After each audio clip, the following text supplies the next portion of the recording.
Okey, Assalamualaikum sekali lagi. Jadi kita petang ni kita akan tengok yang soalan-soalan yang datangnya daripada inilah macam-macam lah trial dan soalan-soalan yang macam bentuk yang keluar dalam SPM yang sebenar lah.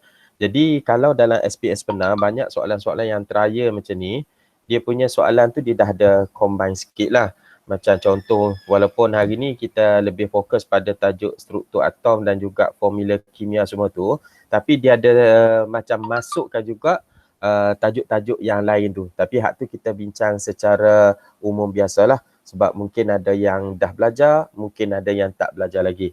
Okay nah. Pertama ni hak di share ni nampak tak? Nampak? Okay, so nampak, ada cuba jawab tak lagi? Tak sempat. Tak sempat, tak apa. Tapi sebab kalau ikutkan tambah-tambah macam 2-3 kali perjumpaan yang lepas, kita memang duk tengok tajuk ni. Jadi rasanya sekali tengok yang tajuk hari ni, dia rasa macam boring jugalah. Sebab benda yang sama. Okay, jadi benda yang sama. Jadi kalau boleh kita mahir sesuatu tajuk tu. Okay, kita tak nak admit Ali nak masuk. Okay. Okay. Mana buat balik. Okay, kita kalau boleh mahir sesuatu tajuk tu sampai kita tengok dah jadi boring. Macam seolah-olah, oh tengok dah tahu. Oh tengok dah tahu dah. Ni pernah jawab ni. Macam sampai macam tu lah. Jadi harap-harapnya lepas petang ni kalau ikut tajuk struktur atom dan juga untuk formula persamaan kimia ni, kiranya jadi boring sampai macam tu. Bila tengok je dah tahu. Tengok je dah tahu. Orang nak ajak bincang pun boring lah tajuk ni, memang dah tahu. Macam tu. Okay. Tapi setakat ni rasa macam banyak dah tahu ke, banyak tak tahu lagi? Rasa macam boleh jawab ke tak boleh jawab? Agak-agak. Boleh lah. Boleh lah. Okay lah. Okay, so kita terus tengok kepada jawapan yang ada ni. So soalan hak pertama ni adalah koleksi daripada jawab untuk Jaya 2015 Pahang. Okay lah. Jadi jawapan hak ni rasa macam umum biasa je ni. Okay, apakah yang dimaksudkan dengan nombor nukleon? Okay, cuba bagi sikit lah secara lisan. Sekejap lagi ya cik boleh tulis pun tak apa. Apakah dia nombor nukleon?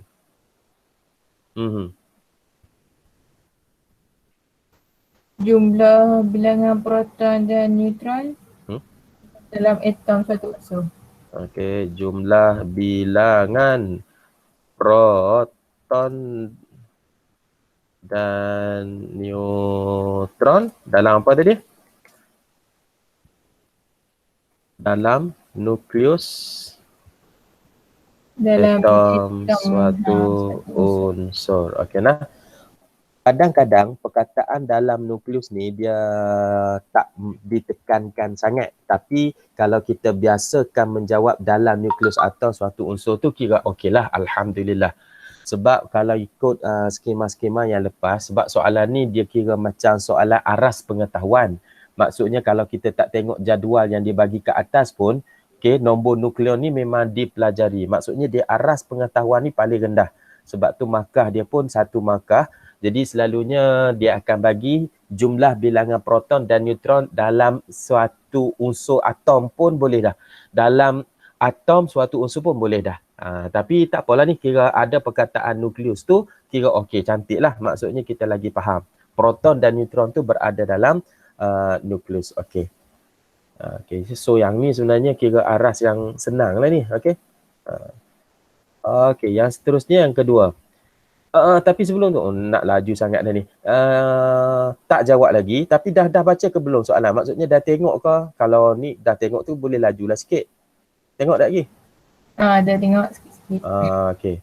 Jadi tak apa, kita tengok juga sepintas lalu. Atom S, TU, proton 11, 11, 12, 23, 24, 24. Nampak tak dia cuba nak kelirukan di sini? Nombor proton sama, S dengan T. Nombor nukleon sama, T dengan U. Sebab mungkin dia akan tanya isotop di sini. Jadi kita kena ingat isotop yang sama adalah nombor proton. Jadi kita tengok dekat soalan bawah.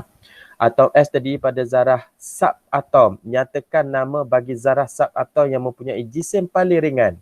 Ini pengetahuan juga. Maksudnya tak tengok jadual pun boleh tahu juga jawapannya ni. Apa dia zarah subatom yang paling ringan? Ali dulu.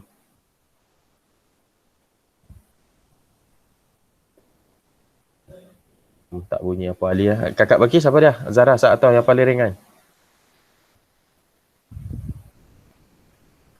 Sebab kadang-kadang Zara subatom ni selalu tertukar lah. Okay? Yang selalu tertukar adalah yang kita kena ingat 3. Pertama kita ada jirim, iaitu kita ada yang pertama yang dipanggil pepejal. Apa dia ni? Tak dengar suara. Hak kakak Balkis dengar ni. Okay. Pepejal, cecair dan juga gas. Kakak Balkis dengar tak suara? Ali dia kata dia tak dengar sebab dia duduk kat bilik lain. Dengar? Rasanya dia punya Ali punya phone, apa ni, headphone tu kot. Ali punya headphone kot, kakak Balkis dia dengar jelas je. Lepas tu kita ada yang ni adalah jirim. Kena ingat lah, ni jirim. Lepas tu kita ada zarah, iaitu kita ada atom, kita ada molekul dan juga kita ada ion. Ini adalah zarah. Okey. Dan yang ketiga zarah subatom. Okey, iaitu proton, kita ada elektron dan juga kita ada neutron. Okey. Jangan tertukar. Bila dia minta zarah subatom, maksudnya geng hak ni lah, proton, elektron, neutron. Hak ni sebenarnya ada jadual yang dihafal tu. Untuk proton, elektron, neutron tu kita ada hafal berkenaan. Pertama jisim relatif. Okey. Rasanya hari tu dalam show PowerPoint hari tu pun ada tunjuk juga jisim relatif. Dan juga yang kedua adalah maklumat cas relatif. Okey. Dia nombor dia tak banyak. Sama ada 1 ataupun kosong. Itu je. Kalau tak kosong, 1. 1 kosong. Okey. Untuk proton, dia ada 1. Kalau cas pun positif 1. Kalau jisim relatif pun 1. Neutron, dia tak ada cas. Neutron. Root word, perkataan asalnya neutral. Neutron. Jadi casnya tak ada, kosong. Tetapi dia ada jisim relatif, iaitu 1. Sebab itu jisim atom relatif dia adalah merujuk kepada jumlah nombor proton dan juga jumlah neutron, ataupun kita ambil senang nombor nukleon terus. Contohnya S ni adalah sebenarnya kalau ikutkan unsur dia yang sebenar, natrium. Dia ada 11 proton dan dia ada 12 neutron. Sebab itu nombor nukleon dia adalah 23. Ini neutron sebenarnya. Dan kalau ikutkan JAR, jisim atom relatif untuk natrium ni pun adalah 23. Datang dari mana 23 JAR natrium ni? Sebab proton tambah neutron. Mereka je yang ada jisim relatif, iaitu 1. 1 proton, 1 lah. Kalau 11 proton, 11. Neutron juga 1. Kalau ada 1 neutron, 1. Kalau ada 12 neutron, 12. 12 tambah 11 tu yang dapat 23. Habis tu, elektron tak ada menyumbangkan jisim ke? Tak ada. Sebab jawapan kat sini, sebab itu jawapan yang kat sini, jawapan zarah subatom yang paling ringan adalah elektron. Dia tak ada jisim langsung ke? Ada. Di peringkat SPM, kita anggap jisim jisim relatif elektron ni kita anggap dia kosong. Dia ada cas negatif 1 dan jisim relatifnya adalah kosong. Kita anggap kosong. Tapi sebenarnya dia ada nilai, iaitu jisim relatif dia sebenarnya adalah 1/1840.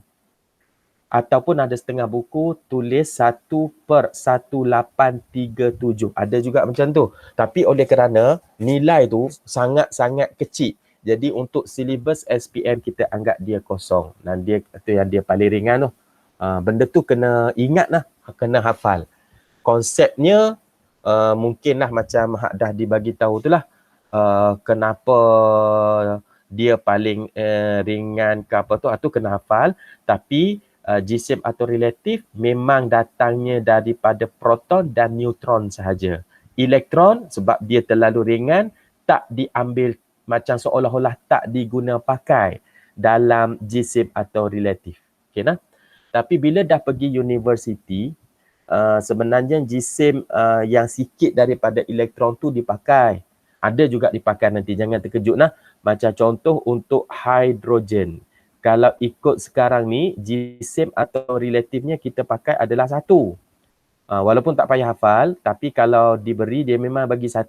Tapi yang sebenarnya dia adalah 1.008 kalau tak silap. Okey. Tapi untuk silibus SPM dia cuma ambil 1 sahaja. Yang datang kecil ni 0.008 ni datang dari mana? Mungkin daripada elektron lah. Tapi jisimnya sangat ringan. Okey. Jadi 2. Tu antara ingatan lah. Okey, yang ni masih lagi soalan pengetahuan ni. Okey. Manakah antara dua atom adalah isotop? Oh Allah, tekan. Manakah antara 2 atom adalah isotop? Nah, ni yang kita kata soalan tu cuba mengkelirukan tadi tu. Dia ada bagi yang 2 atom, nombor proton sama, 2 atom, nombor nukleon sama. Jadi yang isotop adalah S dengan T. okey, S dan T. Kalau nak tulis koma pun boleh. S, T. Tak ada masalah. Okey. S, simbol dan, T boleh, tak ada masalah. Okey. Sebab yang ni dia nak nyatakan saja. Manakah maksudnya nyatakan. Okey, berikan sebab bagi jawapan. Kenapa kita kata S dan T adalah isotop?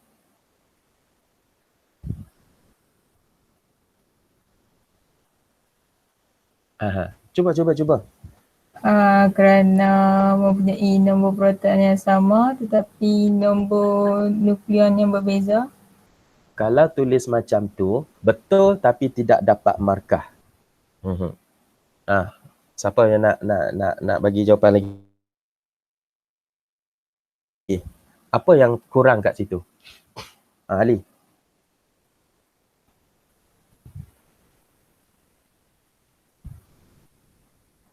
Apa yang kurang? Mempunyai nombor proton yang sama tetapi nombor nukleon yang berbeza. Okey, macam dah betul dah. Kalau ikutkan memang, betul lah, memang reason dia yang betul. Tapi ini adalah tujuan untuk menjawab SPM punya lah, style SPM. Dia dalam 2-3 tahun ke belakang yang ni, okey, bila kita nak tulis, okey, jawapan tu, kita kena mention atom. Wajib. Atom S dan atom T ataupun atom S dan T. Perkataan atom tu adalah wajib. Okey? Sebab kadang-kadang dekat soalan tu dia tak tulis atom. Dia contohnya dia kata 2 unsur, jawapannya adalah unsur S dan T. Kenapa? Kita tak boleh tulis unsur S dan T balik. Kita kena mention atom S dan atom T. Sebab yang menjadi isotop adalah atom. Untuk soalan ni dia baguslah. Sebab dia dah mention 2 atom. Antara 2 atom. Yang ni eloklah. Jadi kalau ikut calon pun dia akan terikut ayat soalan. Calon akan kata, calon akan jawab atom S dan atom T. Ada soalan tu yang kata, ada soalan lain tu kadang-kadang dia kata manakah antara unsur berikut adalah isotop. Ada juga, walaupun dia kata unsur dekat soalan tetapi masa dekat jawapan kita kena mention, kita kena tulis atom. Boleh nah? Atom S dan atom T, hak reason hak belakang tadi sama macam tadi lah, betul. Cuma mesti atom, pakai atom. Atom S dan atom T mempunyai nombor proton yang sama tetapi nombor nukleon yang berbeza. Okey. Pakai bilangan proton boleh? boleh, tidak salah, tetapi seeloknya kita pakai sebagaimana yang ada dalam soalan. Dalam jadual soalan sudah ada nombor proton, nombor nukleon, kita pakai yang tu. Okey? Okey, dalam marking, masa marking tu pemeriksa memang akan ada ni lah, pilihan-pilihan lah. Dia akan accept, dia akan terima jawapan tu. Walaupun jawapan hak dalam skema dia nak nombor proton, nombor nukleon, tapi selalunya masih boleh diterima lah yang tu. Okey, jadi nasihat sebagai yang duk biasa marking ni pun, nasihatnya adalah pakai seperti mana yang digunakan oleh soalan. Okey.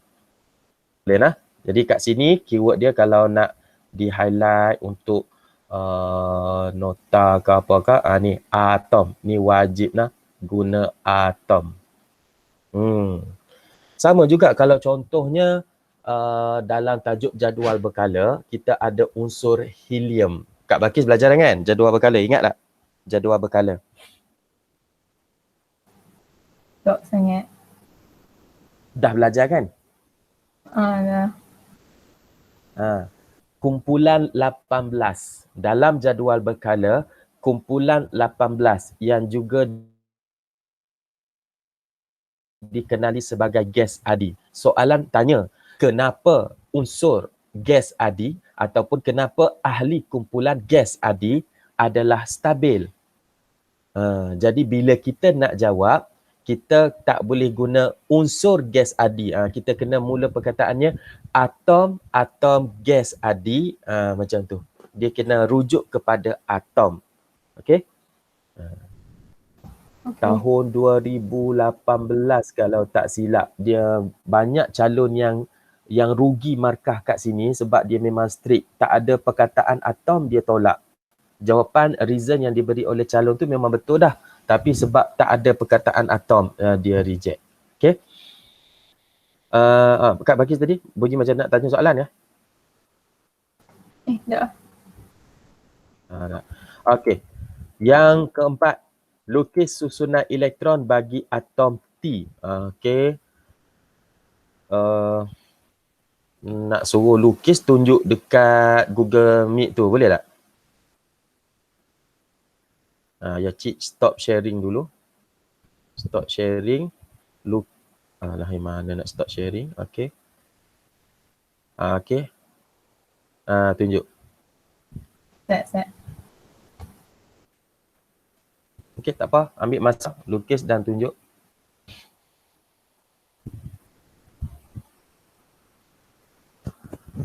Ali pakai akaun Mama? Ya.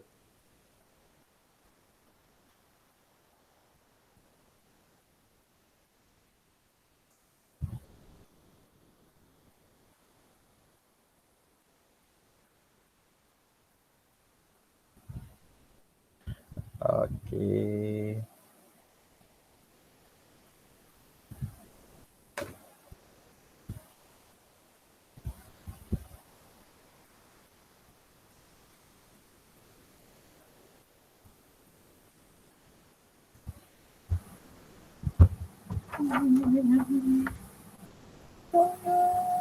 Dah kah? Allah, tak buat apa nak nampak jadi kelabu-kelabu. Okey, 281 dan ada satu bulatan untuk nukleus T. Okey. Clear. Okey, cantik. Okey. Sebab ramai lagi bila masa marking SPM, okey, ramai lagi calon yang tak lukis bulatan pertama untuk nukleus tu. Okey. Jadi okeylah, Kak Bakis memang dah terbawa-bawa ataupun terguna teknik yang tu, kira okeylah. Okey. Jadi sekali lagi lukis kat sini, Ali mungkin tak nampak tadi tu. Okey. So yang pertama T ni adalah mewakili atom unsurnya. Bulatan yang pertama adalah nukleus. Bulatan yang kedua baru kita mulakan dengan elektron. 2, 8. Okey. Tak cantik sikit lah pakai hero ni. Okey, 281. Okey, perlu tak kita tulis 281 kat bawah? Tak payah. Okey nah. Dan kalau boleh elakkan pun tak apa sebab kita tahu dah kat atas. Sebab kalau kita tulis pun, macam contoh kita tulis 2, 8, 1. Okey, nasib kalau okey ni tak ada masalah lah. Okey, betul. Jadi kalau kita tulis betul pun dia tak tambah markah sebab dia memang nak tengok gambar rajah ni. Tapi andai kata tersilap tulis 2, 8, 2 ke apa ke yang salah, kita takut dia WCR. Okey, jawapan yang betul pun dia akan dipotong. Jadi tidak digalakkan untuk tulis yang ni. Kalau nak tulis juga kat mana? Masa dekat atas tu. Dekat jadual dia kat atas tu, kat sini okey, tak ada masalah dekat jadual yang soalan tu. Kalau kita nak tulis siap-siap kat sini okey. Kalau kita conteng kat sini 2, 8, 1. Okey, betul, tak ada masalah. Ataupun kita tulis kat sini 2, 8, 2 tersilap ataupun 2, 11. 2, 10 ke apa ke, yang kat sini dia tak kacau. Okey nah, jangan tulis di bahagian ruangan, jawapan kat bawah. Okey. Okey, Tania dah betul lukis. Okey, tulis perwakilan atom unsur U dalam bentuk A, X, A dan Z itu adalah mewakili nombor proton dan juga nombor nukleon. Okey, X tu adalah simbol atomnya. Untuk U nah, U 24 dengan 12. Okey. Okey, jadi U mana U ni? Okey. Jadi U. Okey. Kat mana 24, kat mana 12? Kena tulis U lah, bukan X. Bukan. Sebab dia nak untuk atom unsur U. Yang dia bagi hak ni adalah bentuknya sahaja. Jadi kita kena follow yang ni. X ni mewakili atom apa yang dia nak. Jadi atom U lah. Okey. Atom untuk unsur U. Tengok kat sini lah. Unsur U. Tapi ni sebenarnya atom. Okey. Kena U. Macam Kak Baki dah tanya tadi kan. Kebetulan. Kalau letak X macam mana? Salah. Kalau Kak Baki letak X. Okey. Nak tanya dulu. Hak mana duduk atas? Nombor besar ke nombor kecil? Nombor proton duduk bawah. Nombor proton duduk bawah nah. 24, 12. Kalau tulis macam ni gunakan simbol X, salah. Sebab dia nak perwakilan atom unsur U. Atom unsur U maksudnya U lah. Bukan X. Jadi kena tulis U. 24 dan 12 di bawah. Okey. X ni apa? Ini bentuknya sahaja. Ni nak bentuk hak macam ni. Ada nombor nombor nukleon ke atas, nombor proton di bawah. Okey? Boleh tu? Boleh. Okey, kemudian soalan B. Ya. Rajah menunjukkan satu eksperimen untuk membandingkan kadar resapan antara gas amonia dan gas hidrogen klorida. Nyatakan nama bagi wasap putih yang terbentuk. Okey, hak ni kira macam soalan kefahaman saja. Sebab apa? Kita tahu bila amonia bertindak balas dengan hidrogen klorida. So, apakah nama yang keluar? Okay. Ini dia dah masuk sikit kepada formula persamaan kimia lah. Jadi, kalau kita nak tulis persamaan NH3 tambah HCl. Okay. So, apa yang keluar? Boleh predik tak? Boleh jangka tak apakah yang keluar? Amonium klorida. Amonium klorida. Okey nah. Okey, betul. NH4Cl. Dia combine semua je. H combine dengan NH3 kat sini dah jadi NH4Cl. Tapi ini bukan larutan nah. Kalau kat sini amonia, gas, HCl ni adalah asid hidroklorik. Bukan hidrogen klorida, asid hidroklorik. Maka kat sini dia akan keluar larutan amonium klorida. Tapi memandangkan dekat sini adalah gas, dekat sini pun adalah gas, langsung tak wujud larutan. Langsung tak ada air. Maka yang keluar ini pun adalah juga gas, amonium klorida. Okey, Ctrl B, amonium klorida. Okey, itu mudah. Belum masuk hak mencabar lagi. Gas manakah meresap lebih cepat? Jawab yang tu. Rasa-rasanya hak mana meresap lebih cepat? Kalau kita tengok dekat atas ni pun, wasap putih ni adalah amonium klorida lah. Okay. Yang amonium klorida terbentuk ni, inilah wasap putihnya tu. Okay.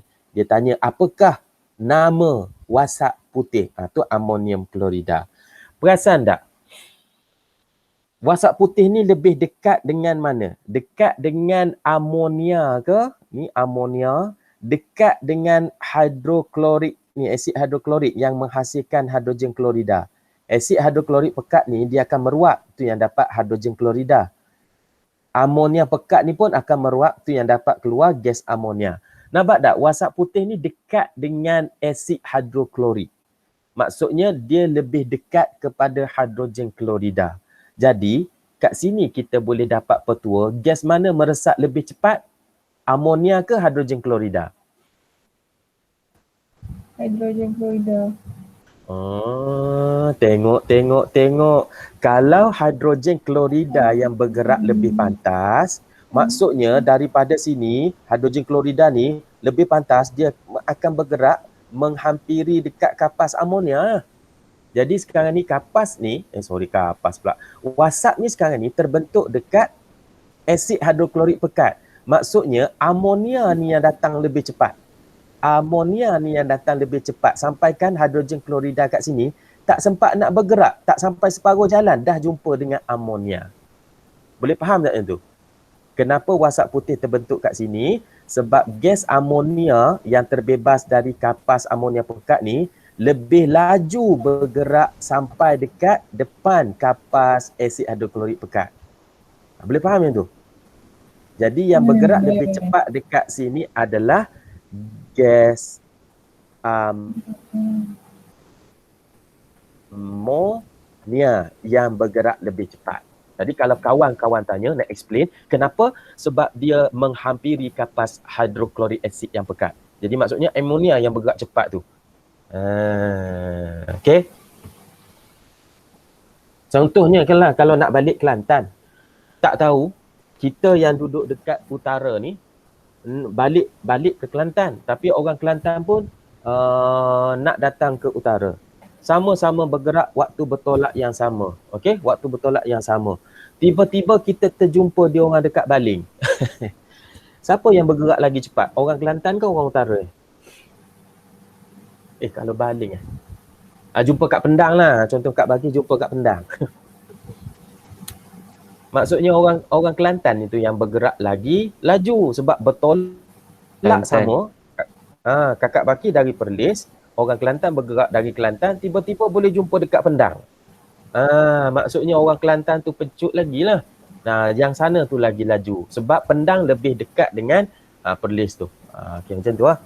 Senang aja analoginya. Okay. Jadi sekarang ni kita nak tahu kenapa gas amonia yang bergerak lebih cepat. Kita nak tengok kat mana. Macam mana nak tahu gas amonia tu bergerak lebih cepat? Bermaksud bila tengok bergerak lebih cepat, kedua-duanya adalah gas. Kita tulis formula dia nah. NH3. Satu lagi HCl. Okay. Ni nak bergerak lebih cepat, dua-dua ni tak ada tayar. Dua-dua ni tak ada sayap, tak ada kipas, tak ada apa. Jadi kalau kita nak tahu dia bergerak lebih cepat, kita kena tengok jisim dia. Maksudnya, yang bergerak lebih cepat ni, ringan ke berat? Yang boleh meruak dengan cepat? Lebih ringan. Jadi kita cuba buktikan. Kalau kita tengok jisim amonia, nak tengok jisim kat mana? Dekat soalan mana ada bagi? Dekat soalan dia bagi jisim atom relatif. Mana ni? Dekat soalan dia bagi jisim atom relatif. Tak bagi ya? Mungkin kelemahan soalan ni. Okay, sepatutnya dia bagi ni. Okay. Jisim atom relatif, insyaAllah kalau hak sebenar ni trial je mungkin dia termiss. Okay. Kita tengok kat sini. Okay. Jisim atom relatif dia kalau ikutkan nitrogen adalah 14. Hidrogen 1. Tak apalah. Ni ayah cik bagi tahulah sebab tak ingat. Memang tak ada orang hafal pun. Cuma ada orang ingatlah. Hidrogen adalah 1 dan 3 hidrogen. So 3 kali 1. Jadi jumlahnya berapa? 17. Jisim atom relatif. Kalau dia nak tanya jisim molar, 17 juga. Untuk hidrogen klorida, hidrogen adalah 1. Klorin adalah 35.5. Tambah 2 ni akan dapat 36.5. Mana lagi ringan? Gas amonia lagi ringan. Jadi dekat sini, kena berikan sebab kepada jawapan anda. Okey. Control black. Gas amonia lebih ringan. Okay. Ataupun nak slash. Okay. Jisim.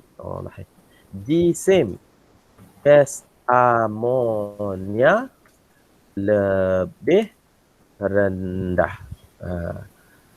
Kurang. Jisim amonia adalah kurang daripada hidrogen klorida pun boleh juga. Yang sewaktu dengannya lah. Kita nak membawa maksud bahawasanya amonia itu lebih ringan. Macam mana kita nak tahu dia lebih ringan? Kita jumlahkan, ambil jisim atau relatif unsur yang ada dalam tu, ataupun dalam kata lain jisim molekul relatif lah. Dia lebih kecil. Jadi dia lebih ringan, lebih cepat meruap, lebih cepat bergerak. Hak ni tak boleh pakai analogi kereta lah. Kalau kereta besar ke, kereta kecil ke, dia pecut lain-lain. Tak sama, tak boleh pakai kereta hak ni. Okay. Ni kita pakai, untuk gas ni kita pakai jisim. Okey. Ada nak tanya? JUJ 2015.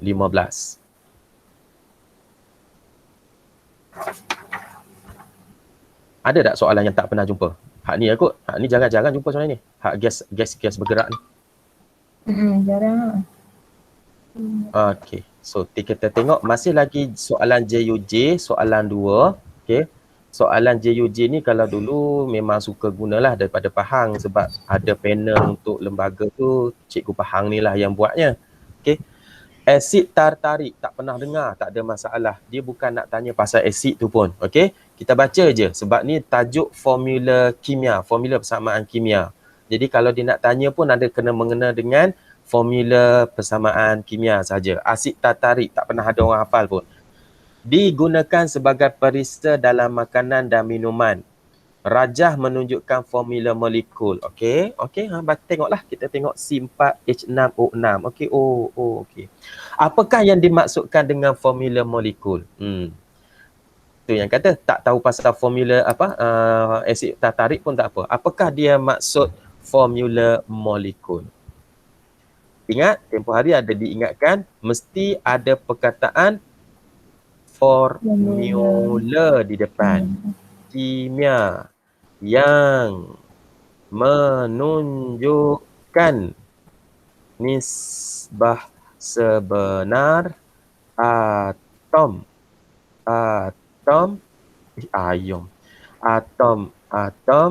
unsur di dalam suatu sebatian ataupun bahan lah. Okey. Keyword dia nak kat sini adalah formula kimia dulu dan juga nisbah sebenar. Okey. Hak suatu sebatian, suatu bahan tu sebenarnya hak tu dah add on dah. Hak tu macam pelengkap sahaja. Okey. Tapi kalau tulis salah dalam suatu zarah yang kalau macam tu salah tu lah. Okey, tapi sebatian dengan bahan tu dah tambah-tambah je. Dia nak keyword dia tu formula kimia ataupun sepaling kurang formula yang menunjukkan. Tapi paling cantik kita pakai formula kimia lah. Okey. Okey. Tulis formula empirik bagi asid tartarik. Kontrol. Ni pemudahkan aja lah. Formula empirik dia adalah, ni nak bahagi berapa ni nombor-nombor ni? 466, nak bahagi berapa ni? Semuanya kita bahagikan dengan 2. So kita akan dapat 4 bahagi 2 jadi 2. 6 bahagi 2 jadi 3. 6 bahagi 2 pun jadi 3. So C2H3O3. Maka kacang itu permudahkan. Dia dah bagi dah dekat atas. Tapi kena hati-hati. Kadang-kadang untuk asid tartarik ni, dia akan bagi dalam bentuk formula struktur. Ni dalam bentuk formula molekul. Formula struktur yang besar-besar. Tapi kalau dia bagi hak macam tu pun kita cuma bilang aja. C ada berapa, H ada berapa, O ada berapa. Okey. Nyatakan perbezaan antara formula molekul dan formula empirik bagi asid tartarik. Apakah yang berbeza?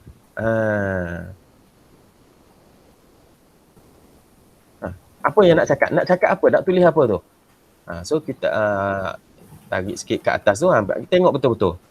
Tengok hak tartarik asal, tengok hak tartarik formula empirik. Apa yang membezakannya? Bilangan atom. Iya, bilangan atom. Kadang-kadang dalam soalan dia akan tanya dua. Nyatakan persamaan dan perbezaan. Tapi hak ni dia nak satu markah, dia tanya perbezaan saja, maka kita akan bagi tahu bilangan atom unsur tidak sama. Okey, itu aja jawapan dia. Kalau dia tanya apakah persamaan? Atom-atom unsur yang sama.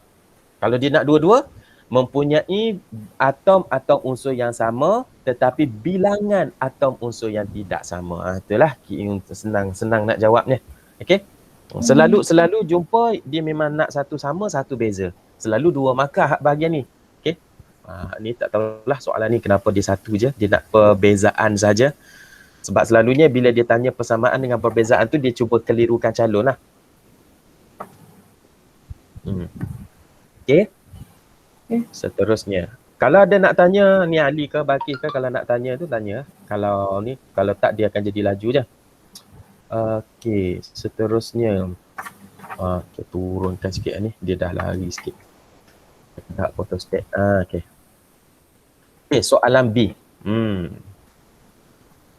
Rajah menunjukkan persamaan kimia yang seimbang. Okey. Persamaan kimia yang seimbang. Berdasarkan persamaan itu, jawab soalan berikut. Dua-dua tu sama je tu, dua persamaan. Satu version bahasa Inggeris, satu version bahasa Melayu. AK, AQ, aqueous. S, solid, P, pepejal. Sama je. Okay. Nyatakan nama bagi bahan tindak balas dan hasil tindak balas. Senang. Okay. Yang ni kalau Hak Ali pun baru duk belajar dekat sekolah pun dah banyak hari tu, masa dia air putih dalam lagi pun duk pulun bahagian ni. Duduk latih tubi bahagian penamaan ni. So inilah yang sebelum anak panah adalah bahan tindak balas. Okay, apa namanya tu? Ali bagi satu. KI tu apa dia?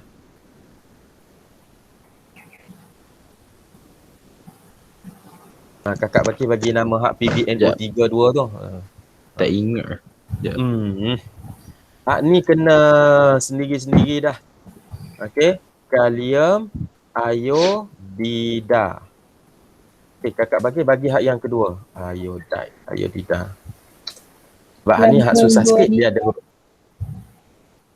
sebab yang ni dia adalah unsur peralihan, dia plumbum tu, dia unsur peralihan, dia ada huruf Roman, iaitu plumbum 2 nitrat. Untuk pelajar kelas sains biasa, yang ambil sains biasa, hak ni dia tak tekankan. Maksudnya kalau pelajar kelas yang biasa tersebut plumbum nitrat pun dia akan terima.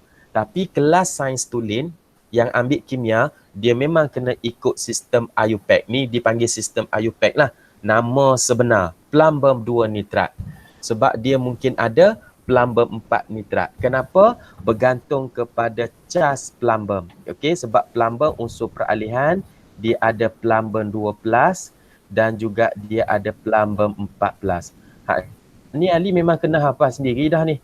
Banyak ni memang kena usaha sendiri dah. Okey, tak boleh nak diulang-ulang hak ni dah. Okey. Kalium dia bukan unsur peralihan. Jadi kalium iodida. Okey, so untuk produk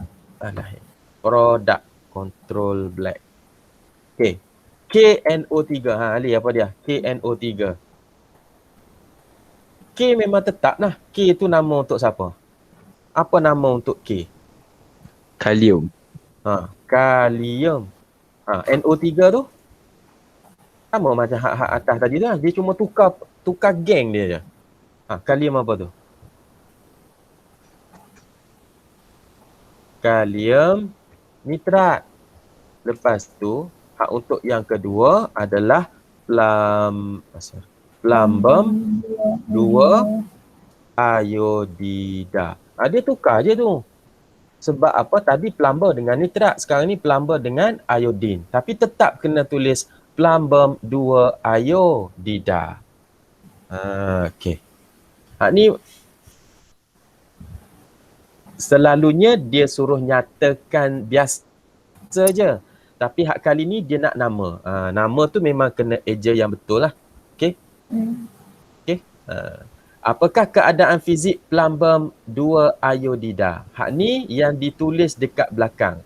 Tapi bila dah masuk, dah belajar ke depan lagi, tajuk garam dan sebagainya, dia ada tajuk garam larut, garam tak larut. Memang automatik kena hafal. Tapi tak apalah, untuk hari ni, rujuk kepada persamaan yang ada tu, hak dia tulis huruf kecil dekat belakang tu. So, huruf P, kan? P adalah merujuk kepada pepejal. Okey lah? Jadi, keadaan fizikalnya adalah pepejal. Sudah sebut tadi dah. AK apa? Larutan akuas. Tapi kalau kita tulis larutan pun dah okey. Okey? C adalah untuk cecair. Tapi ada juga tengok buku dia buat CE. Cecair jugalah tu. Tak ada masalah. L, leburan. L adalah leburan. Okey. Yang ketiga. Untuk tindak balas 50 cm padu plumbum 2 nitrat telah bertindak balas dengan KR hitung jisim PBI2 yang terbentuk. Okey. Yang ni Ali tak belajar lagi. Kakak Bakis dah belajar dalam tajuk elektrokimia. Kan? Ingat tak? Dalam tajuk elektrokimia elektrokimia pula dah. Dalam tajuk bab 6 asid, base dan garam, dekat situ dia ada tajuk kepekatan larutan. Sebab Ali dia tak belajar ni kepekatan ni, isi padu dengan kepekatan. Kak Bakis ingat tak formula untuk cari mol apabila ada kepekatan? Ingat tak? No. Okey. Tu masalah lupa lah. Okey. So ingat, mol hak sebelum ni kita belajar, kita boleh cari isi padu gas. Okey nah, kita contoh-contoh sikit. Isi padu gas kita kena guna isi padu molar. Kemudian kita nak cari jisim, kita darab jisim molar. Kita boleh cari bilangan zarah dengan darab nombor Avogadro. Sekarang ni isi padu yang dia bagi dekat sini, ini bukan isi padu gas. Ini adalah isi padu larutan. Jadi bila ada isi padu larutan, untuk kira mol, dia mesti datang bersama dengan kepekatan. Dan kepekatan guna unit, ni kepekatan lah, mol per desimeter padu. Dan kadang-kadang digunakan istilahnya adalah kemolaran. Apa bezanya? Sama. Kepekatan. Kemolaran itu adalah kepekatan dalam unit mol per desimeter padu. Okey. Hak ni memang kena ingat rumusnya apa. Kalau untuk isi padu larutan, mol mesti guna rumus MV per 1000. Ataupun MV sahaja. Apa bezanya? M ini adalah kemolaran, kepekatan dalam unit mol per desimeter padu. V ni adalah isi padu. Isi padu apa? Isi padu larutan. Jangan pula kalau nanti soalan bagi isi padu gas, kita guna rumus MV per 1000. Memang tak ada lah. Sebab isi padu gas saja yang ada. Gas tidak ada kepekatan yang dibagilah untuk silibus SPM ni. Okay. So apa bezanya bila pakai MV per 1000 dengan MV? Okay. Kalau MV per 1000 ni, ini andai kata isi padu yang dia bagi ni adalah dalam unit sentimeter padu. Boleh? Kalau dia guna per 1000, mesti isi padu ni, larutan ni sentimeter padu. Tapi kalau MV sahaja, isi padu ni dia dah bagi dalam unit desimeter padu. Kenapa? Sebab ni kan kemolaran ni unitnya adalah per desimeter padu. Jadi kalau unitnya sentimeter padu kena bahagi 1000 barulah sama, okey? Iaitu kita ada formula hak ni juga kena hafal, 1000 sentimeter padu bersamaan 1 desimeter padu. Jadi kalau kita ada isi padu yang diberi dalam unit sentimeter padu, kita kena bahagi 1000 dahulu supaya dapat tukar unit desimeter padu. Ni sentimeter padu nak tukar ke desimeter padu kena bahagi 1000. Ni kan 1000 bahagi 1000 kan dapat 1. Boleh? Jadi untuk soalan ini nak cari mol plumbum 2 nitrat, kita guna rumus hak mana? MB per 1000 lah. Okey nah, kita guna MB per 1000. Kepekatan dia berapa? 0.5. Isi padunya berapa? 50 bahagi 1000. Unit tak letak ke? Tak apa, kita ambil hak akhir sekali. Unit dia apa nanti? Mol. Sebab apa? Nak cari mol. Kena tambah ruang ni. Ini step pertama lah. Silap tadi tak tulis. Sebab ni pengiraan. Ni step pertama. Cari mol bahan diberi maklumat. Bahan apa? Plumbum 2 nitrat. Dapat tak? Tekan kalkulator. Tak ada ni. Cik tak ada kalkulator kat sini. MV per 1000. 0.5 darat 50 bahagi 1000. 0.025.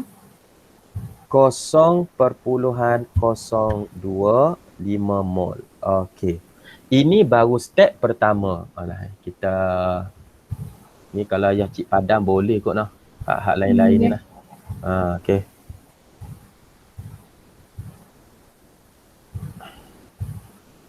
Alah nak tambah ruang. Untung juga ruang-ruang ni. Boleh padam-padam. Tak apa, hak ni nanti video dia ni kita masukkan balik. Kod nak tengok balik tu. Okey. Okey, step yang kedua. Step yang kedua, kita buat perhubungan. Sebab apa? Sebab yang dia nak cari adalah jisim plumbum iodida, bukan naknya plumbum nitrat. Jadi kita buat hubungan. Okey? Iaitu, tengok balik persamaan kalau tak ingat lah. Okey? Dalam persamaan, hubungan di antara plumbum iodida nombor 1 dekat depan. Plumbum nitrat pun nombor 1 dekat depan. Jadi molnya sama. Tu yang kata, kalau setengah budak pandai, kenapa tak boleh tunggu ni? Kalau setengah budak pandai, orang ni tak boleh tunggu. Okey, kalau setengah budak pandai, dia akan ambil terus mol ni, darab dengan jisim molar plumbum 2 iodida. Betul tak? Betul. Tapi dia akan hilang satu markah. Sebab dia tak tunjukkan perhubungan. Boleh nah? Jadi, kita dapati daripada persamaan, satu plumbum iodida, okey, akan dapat berapa tadi? Terbalik ni, sorry. Yang nak cari adalah plumbum iodida, sorry. Yang diberi maklumat di sebelah kiri. Okey. Satu plumbum nitrat. Okey, kurungan. Akan dapat satu plumbum iodida. Ni rasa okey kot, Kak Baki tak keliru kot. Sebab macam minggu hak kelas lepas lah. Hak diberi maklumat duduk belah kiri, kalau ikut cara ya cik lah. Hak nak dicari duduk belah kanan. Tapi kebetulan pun plumbum 2 nitrat ni pun memang bahan tindak balas. Ni pun hasil tindak balas. Okey. Jadi molnya sudah ada 0.025 mol akan dapat samalah 0.025 mol. Okey, dapat markah yang kedua. Dan step yang ketiga, kita akan cari jisim plumbum 2 iodida, iaitu molnya mol darab jisim molar.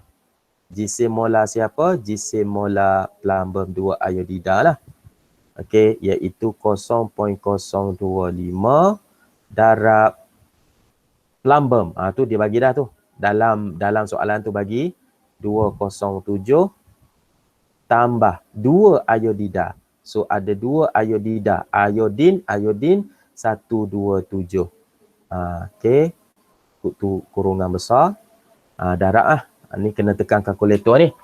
0.025 darab dengan 207 tambah dulu dengan 2 darab 127. Dapatlah berapa dia. Kira. Tak ada kalkulator.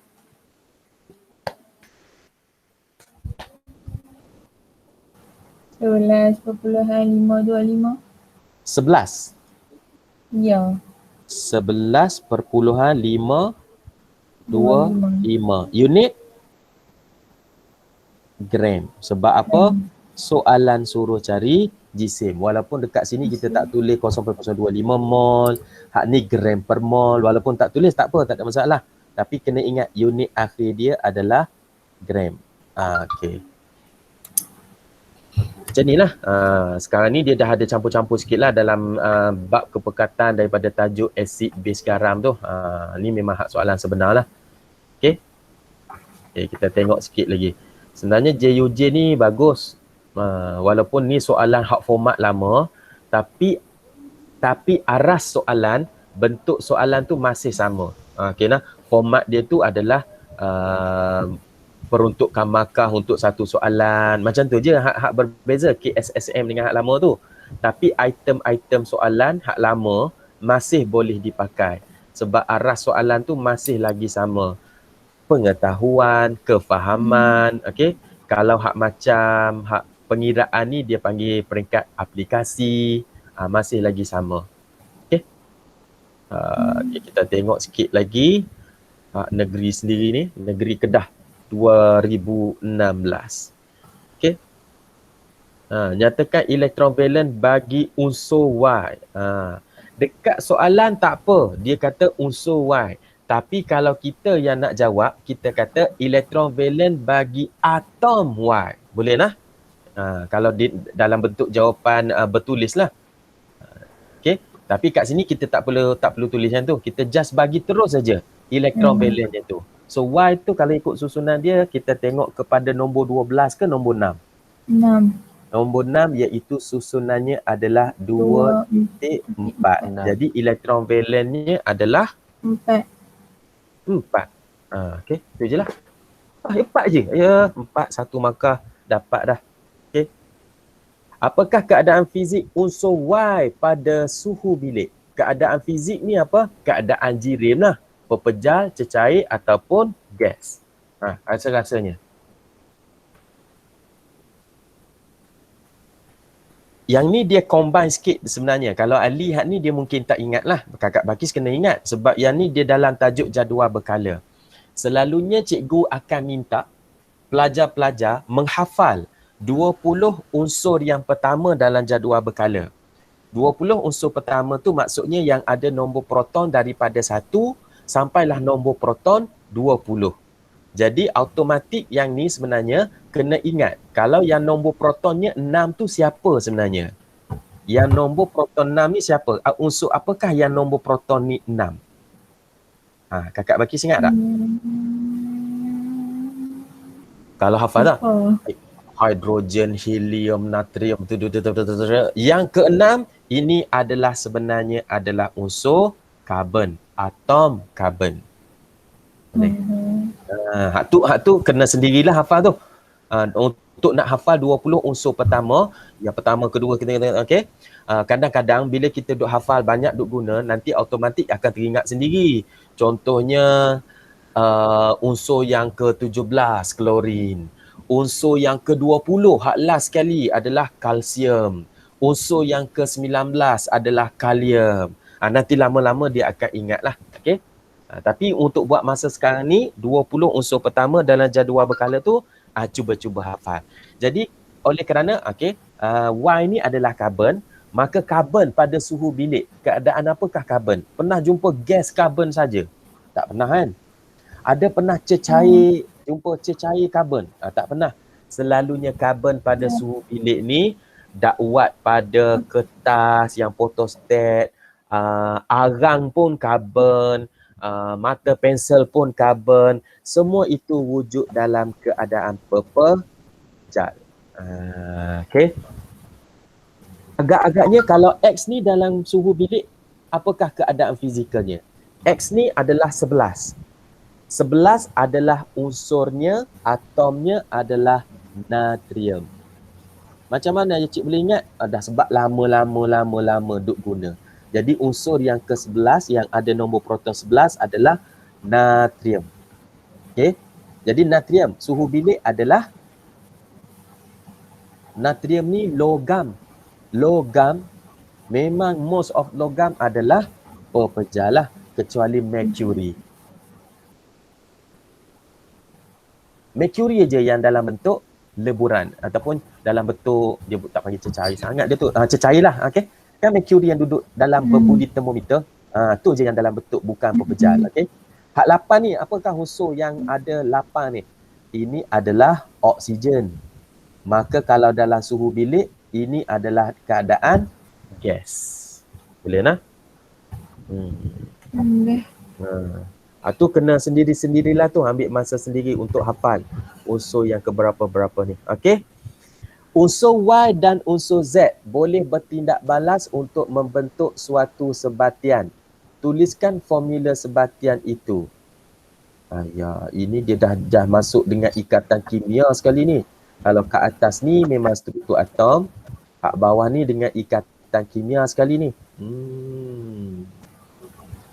Okey. Tingkatan kimia dah belajar tingkatan 4 ke tingkatan 5 tah sekarang ni? Ada belajar tingkatan 4. Okey nah. Kakak Bakis mesti boleh jawab lah. Kalau ikatan kimia, Y adalah karbon tadi kan? Y adalah karbon tadi. Z tadi apa tadi? Z apa tadi? O.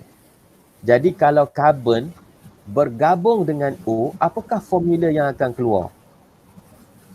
Karbon dioksida. Kalau H dengan O, kalau H yang jumpa dengan O, tak lari daripada H2O. Okay, so karbon dengan oksigen adalah karbon dioksida. Okay. Terangkan takat lebur dan takat didih bagi sebatian itu. Kalau CO2 ni, ini adalah wujud dalam bentuk gas. Mana-mana bahan dalam keadaan gas, takat lebur, takat didih dia adalah rendah ke tinggi? Maksudnya suhu bilik pun dah berada dalam keadaan gas. Maksudnya tinggi ke rendah? Macam mana ya cik tersekat-sekat? Macam ni.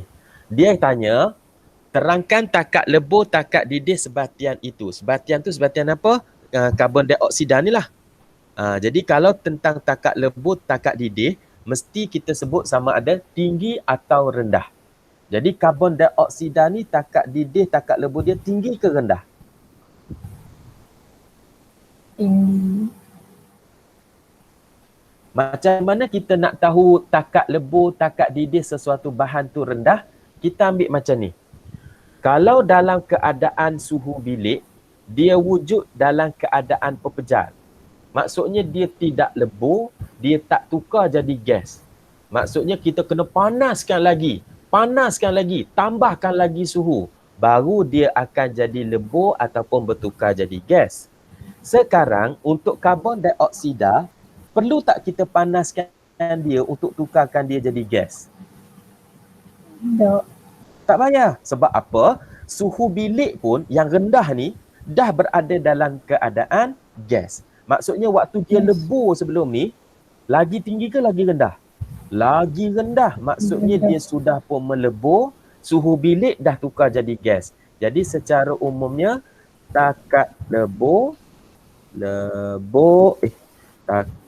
lebur dan takat didih yang rendah. Tu jawapan pertama. Lepas tu baru nak explain. Okay, nak explain tu macam mana? Kita nak cakap reason. Kenapa takat lebur dan takat didih rendah. Yang ni ayah cik bagi secara umum. Walaupun kita tak tahu bahan tu bahan apa, tapi kalau soalan tanya, kenapa bahan tu takat lebur, takat didih yang tinggi, maksudnya dia perlu banyak haba ke kurang haba? Kalau takat lebur, takat didih dia tinggi. Nak mendidihkan, nak meleburkan dia tu tinggi, maksudnya kita perlu banyak haba ke kurang haba? Banyak. Banyak. Kenapa kita perlu banyak? Sebab dalam tajuk struktur atom, kita nak memutuskan daya ikatan antara zarah. Kalau kita perlukan haba yang banyak, maksudnya ikatannya kuat ke lemah? Kita perlukan tenaga yang banyak sebab ikatan dia tu kuat ke lemah? Lemah. Lemah. Kalau ikatan dia lemah, buat apa pakai tenaga banyak-banyak? Embus macam tu pun dah boleh putus. Kuat. Kena ingat konsep dia. Bila kita perlukan tenaga yang banyak, bermaksud ikatannya kuat. Jadi tenaga yang banyak menyebabkan takat lebur, takat didih tinggi. Jadi kat sini reasonnya adalah kita akan bagi tahu daya ikatan antara zarahnya yang kuat, maka ia memerlukan tenaga haba. Ini ikatan antara gas ni rendah ni sebab dia dah gas. Daya ikatan antara zarahnya yang lemah. Terbalik tadi duk bagi contoh hak kuat pula. Daya ikatan antara zarahnya yang lemah memerlukan tenaga haba yang sedikit ataupun yang kurang untuk memutuskannya. Okey, itu kalau kita jumpa sesuatu bahan takat lebur, takat didih yang rendah. Kalau kita jumpa bahan yang mempunyai takat lebur, takat didih yang tinggi, kita akan kata memerlukan tenaga haba yang banyak untuk memutuskan daya ikatan. Kenapa? Sebab daya ikatan antara zarahnya adalah kuat. Boleh nak? Boleh. Ada suatu bahan X. Apakah bahan itu? Entah, wallahu a'lam, tak diketahui. Soalan kata takat lebur, takat didih bahan X adalah sangat tinggi. Terangkan daya ikatan antara zarah X adalah sangat kuat. Memerlukan tenaga haba yang banyak untuk memutuskannya. X tu apa? Entah. Cuma kita tahu, dia bagi tahu takat lebur, takat didihnya yang tinggi. Jadi kalau suatu bahan takat lebur, takat didih tinggi, mesti ikatannya kuat. So perlukan tenaga haba banyak untuk putuskannya. Boleh? Boleh. Okey. Last. Tulis persamaan kimia bagi tindak balas unsur X dan Z. X tadi apa dah? Yang kat sini dia Natrium. yang boleh pakai dua. Unsur X tadi apa dah? Ayat kimia tu? Itu adalah natrium. Z tu adalah oksigen. Jadi Kak Bakis boleh pakai dua. Okey, Ali pun boleh pakai dua, samalah. Kalau nak pakai Na tambah O, jangan letak O1 je, O2. Kenapa? Sebab oksigen dia adalah gas wujud dalam keadaan molekul. Dapat formulanya Na2O. Okey. Ataupun kalau Kak Bakis rasa was-was, tak tahu betul ke X tu adalah natrium. Sebab kalau tersilap guna X kita kata K, maka kita K kat sini, maka salah. Kalau kita tak confident apakah X itu, apakah Z itu, kita pakai balik simbol yang dia bagi, iaitu X tambah Z kena letak 2. Sebab apa? Tadi asalnya kan O pun kalau dia unsur yang sebenar adalah gas, O2, maka Z pun kena Z2. Okey? Dan dapat X2Z. Okey. Boleh? Dan boleh, kena macam tu imbang. Boleh. Buat letak X dengan Z tu pun. Ya, boleh. Sebab kat sini dia tidak bagi tahu. Menggunakan simbol yang sebenar, menggunakan atom yang sebenar, tuliskan persamaan kimia. Dia tak tulis macam tu. Tapi kalau ada calon yang tulis simbol sebenar, tidak salah. Sebab merujuk kepada nombor proton dia tadi tu, okey, memang X tu adalah natrium dan Z tu memang adalah O. Jadi tak salah okey. Cuma kalau tak confident apakah unsur dia yang sebenar, gunakan seperti soalan pakai tu, unsur X dan unsur Z. Tapi hak ni tak dapat markah penuh lagi, baru satu markah. Kat mana markah kedua? Balance kena imbangkan. Kat sini Na1, dekat sini Na2. Maka dekat Na ini kena jadikan dia 2 dengan letak 2 dekat depan. O kat sini 2, O kat sana 1. Jadikan O di sana 2, letak 2 kat depan. Oh, sudah mengubah Na. Na sudah jadi 4. Padam balik. Okey. Na ini kena ada 4 di depan. Sama juga yang ni, samalah. So, kena ada 4 dan juga ada 2. Baru dapat markah kedua, imbang persamaan. Okey. Lukis susunan elektron bagi sebatian itu. Ni Ali tak belajar lagi. Kakak Balkis dah belajar. Pertama kena kenali sebatian tu jenis sebatian apa? Sebatian ion. Sebab apa? Na ni dia akan jadi Na+. O adalah O2 minus. Jadi asalnya natrium 281. O ni adalah asalnya 26. Okey, jadi satu elektron valen daripada Na ini diberikan kepada O. Tapi baru dapat jadi 7. Maka dia perlu guna 2 natrium 281 untuk diberi kepada O supaya nanti dia akan jadi O ni nanti akan jadi 2 Ctrl Z akan jadi 28. Maka kita perlu ada 2 Na sebab tu formula dia Na2O. Perlu ada 2 Na dan 1 O. Jadi kalau nak minta kakak Balkis lukis dan tunjuk boleh tak? Okay lah. Stop sharing. Yang ni tak ingat lukis sana. Tak ingat? Tak. Okay, tak apa. Share balik. Okay. Oleh kerana Na ni ada 2, kalau nak lukis lah. Sebenarnya kalau nak lukis Na dulu baru O tak ada masalah. Tapi dekat sini kalau ayah cik suka ambil hak nombor yang kurang tu duduk kat tengah-tengah. Jadi sekarang ni yang ada 1 cuma O. Okay nah? O. Jadi O tadi 2 negatif susunannya sudah jadi 28. Asalnya 26 kalau O saja. Tapi sebab bila dia dah bergabung dengan natrium, natrium dah bagi 2 elektron, 1 natrium bagi 1 je. Tapi ada 2 natrium, 2 natrium. So sebab itu ada 2 elektron valen yang diberi kepada O, maka O2 minus sudah jadi 28. Maka lukisan kita kat sini untuk yang O bulatan pertama tu O, walaupun tak nampak bulat. Okey, bulatan yang pertama adalah menandakan nukleus. Bulatan yang seterusnya adalah petala yang terisi 2 elektron dan petala yang seterusnya ada 8 elektron. Allah. 2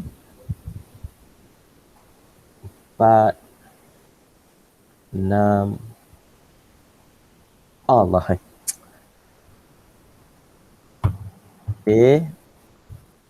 Guna bulat pun boleh. Sebenarnya untuk elektron yang datang dari natrium tu, nak guna simbol X juga, pangkah juga pun tak salah sebenarnya. Okay? Tapi kebanyakan dalam buku dia akan gunakan yang bentuk berlainan, menandakan yang ia tu datang daripada natrium. Dan jangan lupa charge-nya 2 negatif. Hak ni Ali ikut aja dulu sebab tak masuk lagi, jauh lagi tajuk ikatan kimia tu. Jadi yang kena lukis seterusnya adalah NA2 ni lagi. NA2 ni. Satu lukis belah kiri, satu lukis belah kanan. Iaitu Na ini unsur atom unsurnya. Bulatan pertama menandakan nukleus. Bulatan seterusnya adalah untuk elektron elektron di petala pertama 2 dan bulatan seterusnya 8. 2 4 6 8 dan kena kurungkan. Laptop pun ngangap nak habis bateri dia. Sat.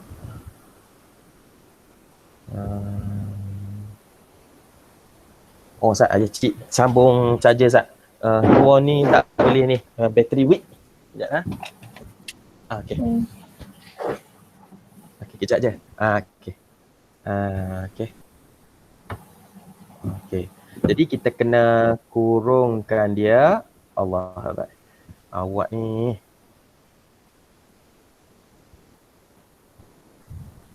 Okey, kurungkan dia. Okey. Allah, termasuk belanan tu. Okey, kurungkan dia tapi positif 1 lah. Charge dia positif 1. Kenapa you ni? Okey dah. Positif 1. Dan satu lagi yang belah kiri ni lah.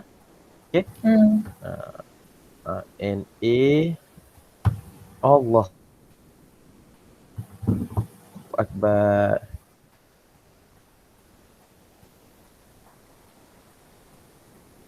Na bulatan pertama nukleus, bulatan seterusnya 2 elektron, bulatan seterusnya ada 8 elektron. Okey, tak cantik sikit tapi untuk masa SPM ni tak pakai PDP art macam ni, insya-Allah lah. Okey, boleh kot lukis yang cantik-cantik sebenarnya.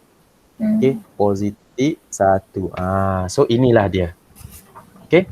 Tadi ada Na belah kiri, ada Na belah kanan. Tapi tu macam tak cakap tadi, kalau nak letak Na ni, dua-dua duduk belah kiri. Lepas tu baru lukis yang untuk O. Tak salah. Okey nah. Okey. Cuma yalah suka macam ni lah, nampaklah diapit kiri dan kanan. Okey, itu je.